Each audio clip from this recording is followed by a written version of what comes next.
Correcto, 5 de la tarde con 22, ya estamos nuevamente en cabina, ahora sí con el especialista, el doctor Juan Carlos Amamé Pérez Vargas. Él está con nosotros, él es oncólogo clínico y actualmente también laborando en la clínica San Felipe, ¿no? Y también en el sector público. ¿Sí en el sector público, doctor? Sí, en el hospital... En el hospital Loaiza. Loaiza, ¿cierto? Así que muchas gracias, doctor, por estar con nosotros. Manuel, encantado, muchísimas gracias por la invitación como siempre, y aquí me siento como en casa, como decimos siempre. Excelente. Esta es su casa, doctor. Tenemos preguntas del público respecto al cáncer gástrico y bueno, hay muchas dudas, ¿no? La principal de ellas es, por ejemplo, nos llega una de Ecuador, es Alma Delia, dice: buenas tardes, doctor, no sé los síntomas del cáncer gástrico, pero me gustaría saber cuáles son, si hay síntomas. Otra pregunta nos dice: cuando uno es, Mari Maquera nos dice, cuando uno es celíaco o ciliaco y tiene litosis, ¿puede ser candidato al cáncer gástrico? Otro mito, ¿no? Voy apuntando. Y acá va otro mito más, y dice: doctor,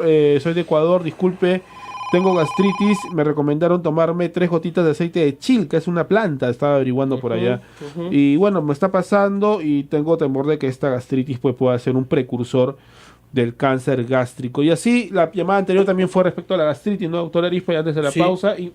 Y la principal duda de las personas es esta, ¿no? ¿Qué relación tiene la gastritis con el cáncer gástrico? Ok, mira, primero hay que mencionar que el cáncer gástrico es una situación muy común en nuestros países latinoamericanos. O sea, y qué bueno que tengamos gente y comentarios de gente de Ecuador, porque sí es algo muy común, sobre todo en todo lo que es la zona costa, lo que es Perú, sobre todo en Ecuador.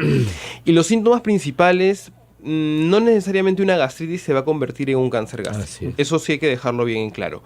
Pero sí es cierto que una gastritis crónica, maltratada, y sobre todo cuando tiene una causa que se llama Helicobacter pylori. Así es, la bacteria, ¿no? Una bacteria, como dice el doctor Arispe, que se llama el Helicobacter pylori. Si no se trata a tiempo, esto puede desencadenar en un problema neoplásico a posterior. ¿Okay? Entonces, eso sí lo tenemos que tener bastante en claro. Entonces, síntomas de gastritis normalmente es un ardor, un dolor en la zona de la boca del estómago, en la zona del epigastrio, médicamente hablando, que es debajo del esternón, ¿no? Que uno también se asocia con llenura precoz, con algo de reflujo, con algo de vinagrera en algunos casos. Todo esto sí nos indica que hay un cuadro de gastritis, que sería, digamos, lo inicial. No necesariamente como decíamos, las gastritis van a determinar en un tema de cáncer, porque cuando ya uno habla de síntomas per se del tema oncológico, del cáncer gástrico ya establecido, ya aparecen otros tipos de situaciones, sangrados por boca, algún tipo de sangrado, entonces cosas que ya son mucho más notorias.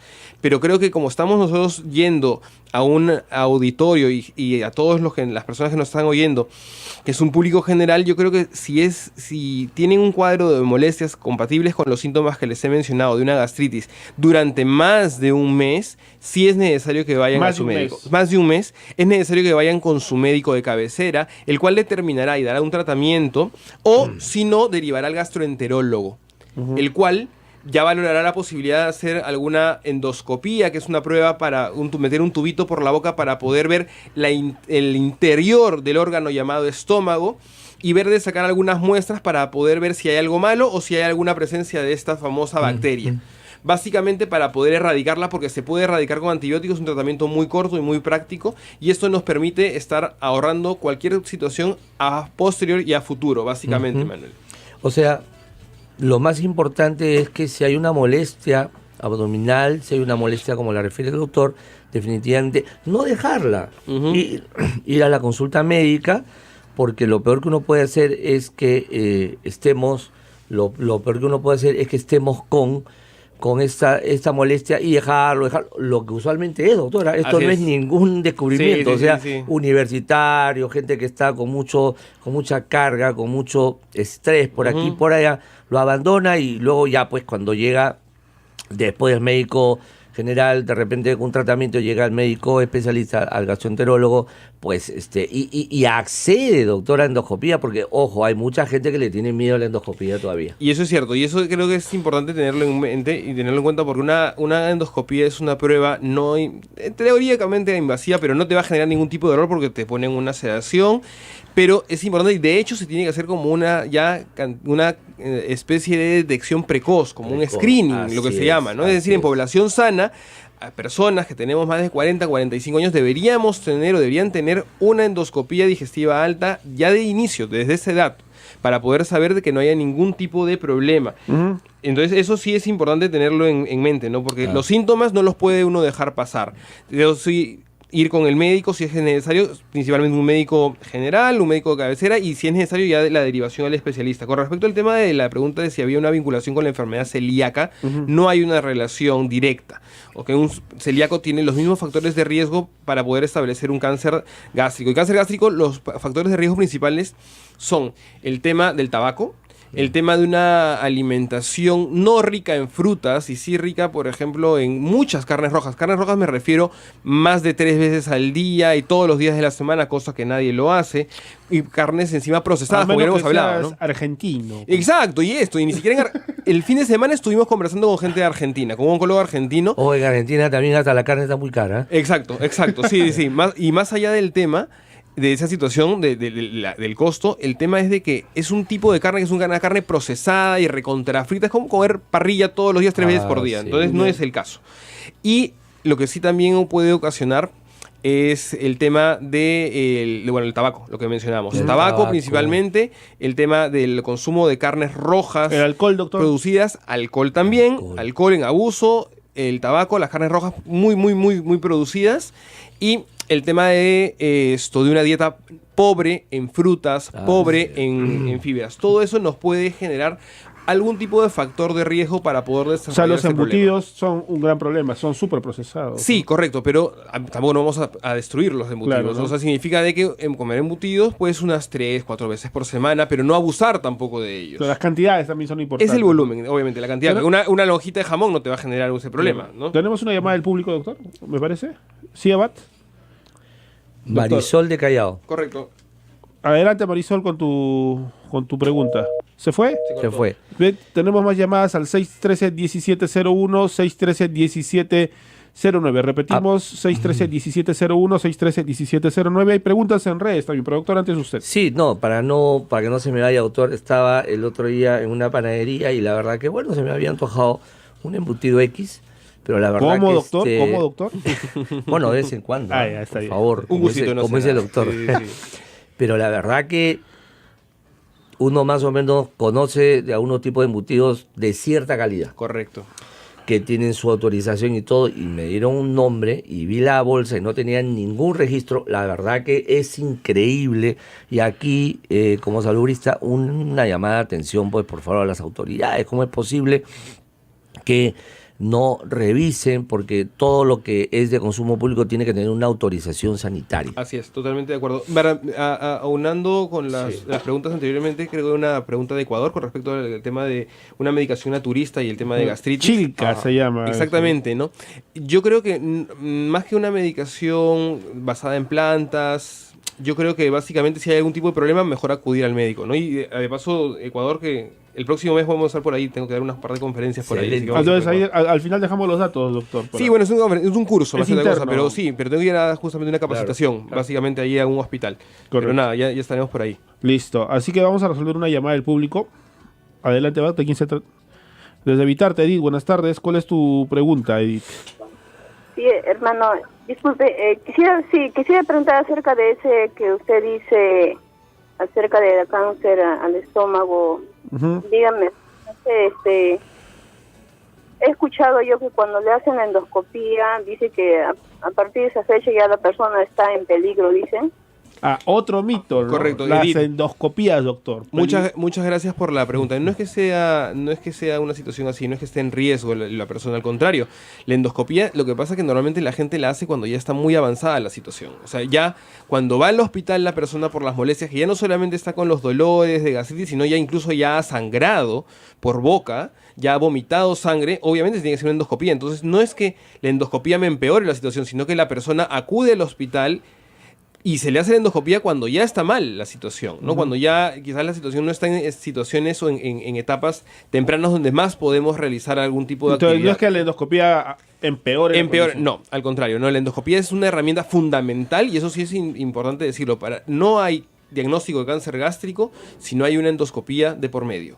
Porque la endoscopía nos permite ver, exactamente, nos permite ver el interior y nos permite ver sobre todo la ubicación del cáncer gástrico, porque ese es un dato importante.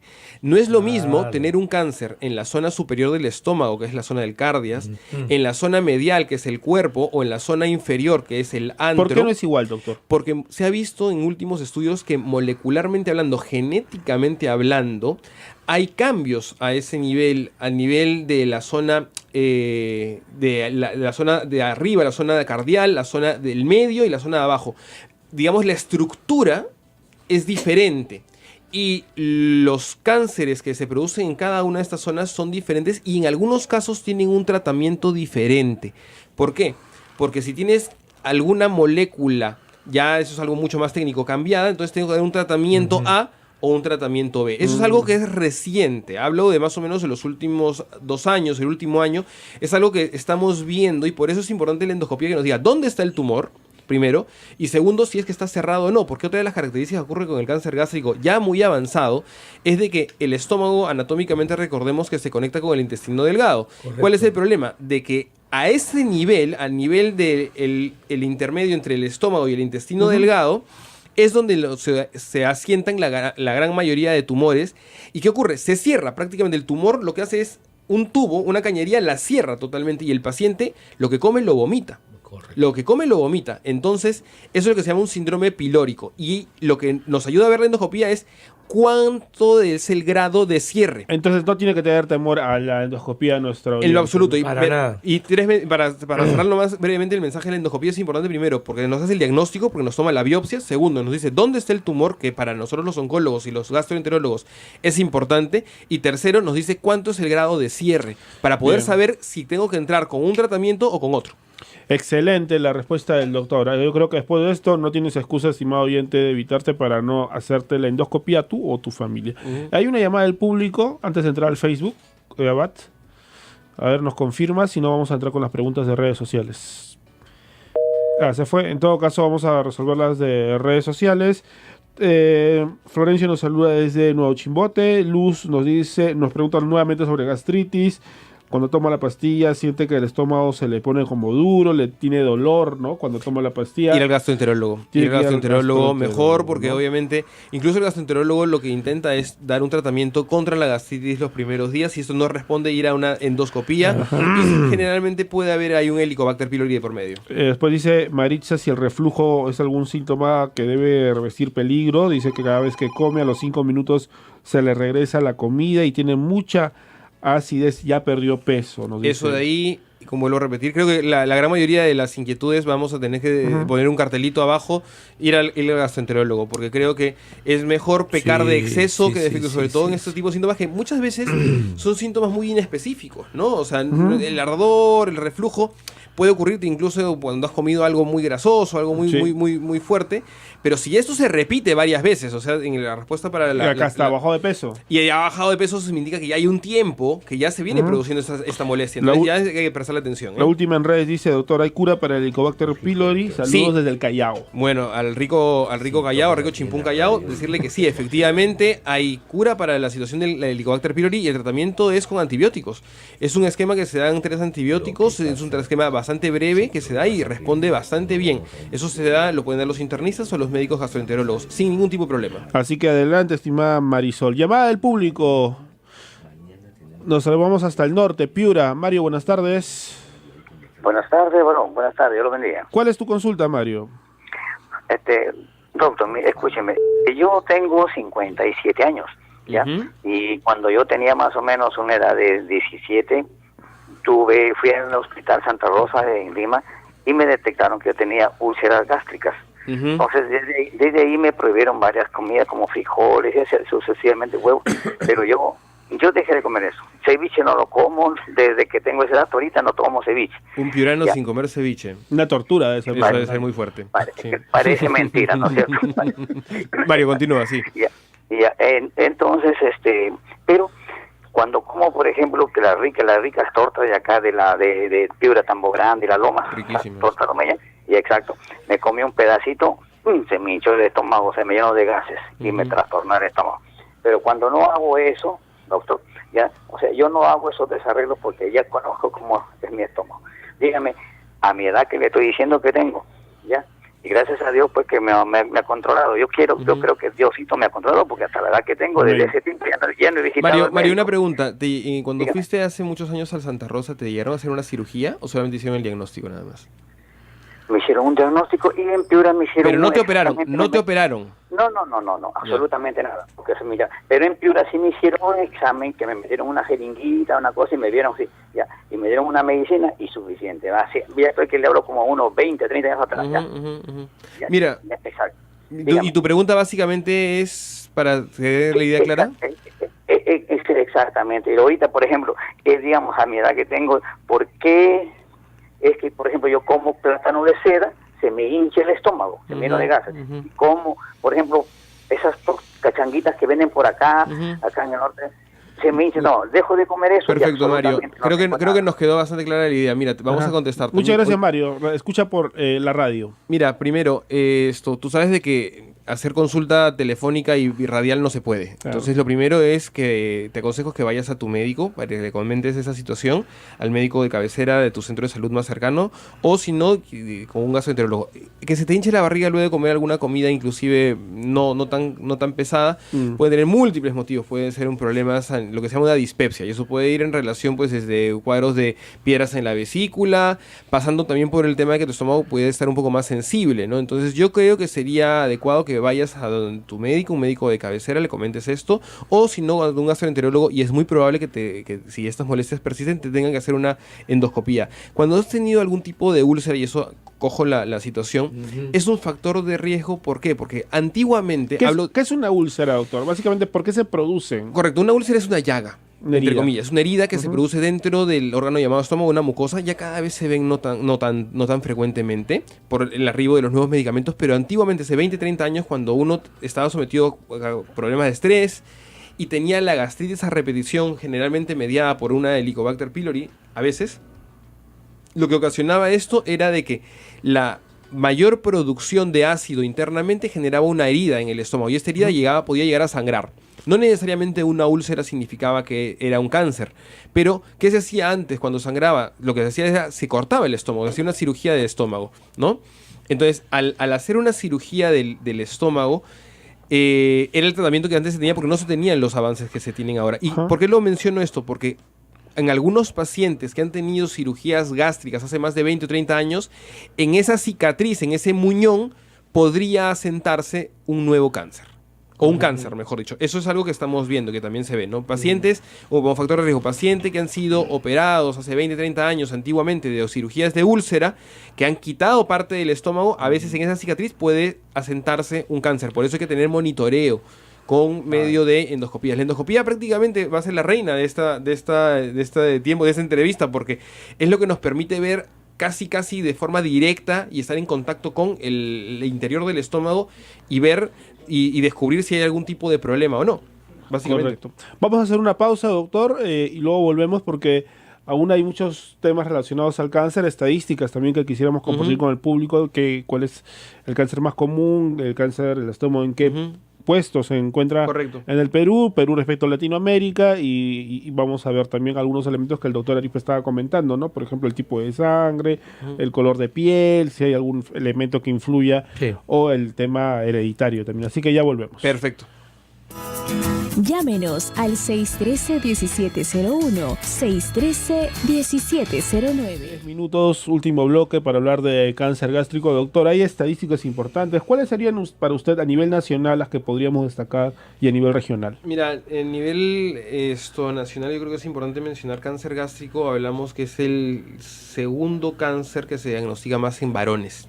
En varones. Primero próstata. ¿En varones y en mujeres? En mujeres es el tercero.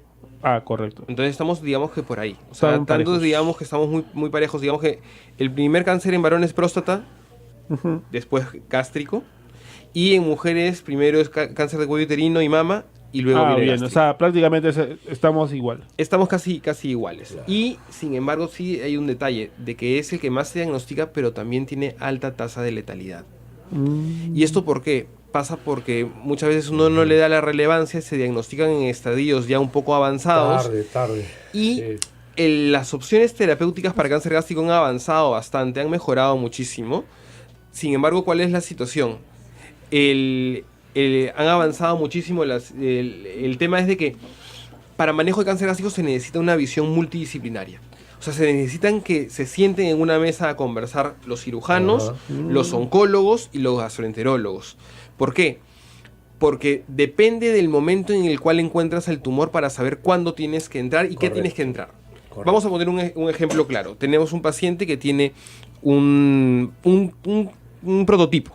Un paciente de 50 años que ha sido fumador, que no ha comido muchas frutas y muchas verduras y que tenía ya desde hace 1 año y medio un dolor en la boca del estómago, tipo quemazón, con algo que se le regresaba a la comida. Esto fue aumentando. De pronto empezó a notar que comía y se llenaba más rápido de lo común. Y después de las comidas vomitaba algo más, ¿no? Como que se le tenía una vinagrera y luego algunas cositas las vomitaba y decía que bueno, podía ser porque estaba estresado por temas de trabajo. Y de pronto puede aparecer algún tipo de sangrado por boca. Ya ese paciente tendría que ir al médico, al gastroenterólogo, se va a hacer una endoscopía y la endoscopía nos habla de un cáncer gástrico que está ubicado en la zona final, en la zona del antro, que es la zona que comunica estómago con intestino delgado, que es lo más común. Lo que es fundamental es hacer una tomografía para poder saber cuán extendido está el cáncer. Porque puede estar ubicado solamente en el órgano estómago, pero también el cáncer gástrico, cuando aparece y le gusta irse a la zona del hígado, o le gusta irse a la zona del pulmón, o a la tela que cubre los intestinos que se llama peritoneo. Y entonces, cuando ya hay carcinomatosis peritoneal, que es afectación peritoneo, o hígado, ya es un estadio 4 y las opciones terapéuticas se nos reducen mucho. Lo bueno es que la gran mayoría de pacientes que nosotros descubrimos en el hospital están en un estadio 2 o un estadio 3, es decir, no están todavía con metástasis y se puede trabajar, pero lo que se ha visto que es fundamental es antes de operar, bueno, eso depende de cada caso, quiero decir bien claro, lo que se ve es que antes de operar muchas veces tiene que haber un tratamiento preoperatorio de quimioterapia para inducir. ¿Para qué? Para generar y hacer que el cirujano pueda hacer una operación mucho más limpia. Porque la cirugía del cáncer gástrico tiene que ser una cirugía bastante grande y tienes que sacar bastante cantidad de ganglios y eso es la escuela muy japonesa, ¿no? La escuela japonesa lo que hacía era sacaba todo, que eso es el estándar que tenemos que hacer, pero para poder ir, lo que hacemos nosotros y lo que se sugiere ahora cuando es un estadio 2 y 3, primero dar un tratamiento preoperatorio que incluye quimioterapia, reduces el tamaño del tumor y viene el cirujano y quita todo. Por eso es de que es importantísimo tener una gran comunicación cirujano-oncólogo-gastroenterólogo dentro de una reunión multidisciplinaria para evaluar idealmente cada caso. Para poder saber cuándo tiene que entrar primero el cirujano o quizás cuándo convenga entrar primero por medio de quimioterapia. Entonces, eso es uno de los mensajes que tenemos que dar dentro del protocolo. Con respecto a las estadísticas, ya mencionamos, estamos en los primeros lugares de nuestro país. Y esto pasa, ¿qué? Por factores genéticos, por factores hereditarios que tenemos nosotros, pero sobre todo por estilos de vida que manejamos aquí en nuestro país. Y eso sí se puede controlar. Exactamente. Por eso que ahí, o sea, los factores que se pueden controlar son los hábitos saludables o lamentablemente los que no son saludables. Por eso que en salud pública siempre se insiste con eso en el tema preventivo y bueno, lo que pasa es que lamentablemente a veces la cultura no permite, pero no, como se dice, no hay que tirar la toalla, hay que continuar. Vamos a abrir las líneas para 2 últimas llamadas para el doctor Samamé, que está con nosotros en cabina. Así que si tú tienes dudas sobre el cáncer gástrico, Abad ya abrió las líneas al 613-1701, 613-1709. Repetimos los números: 613-1701, 613-1709. Si tienes alguna duda sobre el cáncer gástrico, vamos a resolverla hoy aquí en la cabina. Aún tenemos tiempo para 1 o 2 llamadas, tal vez 3 si es que son concretos en sus consultas. Tenemos llamada, Abad. A ver, vamos a resolver las interrogantes. Nos vamos hasta Ayacucho. Buenas tardes. Tardes. ¿Cuál es su nombre?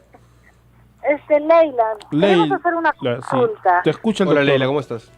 Adelante.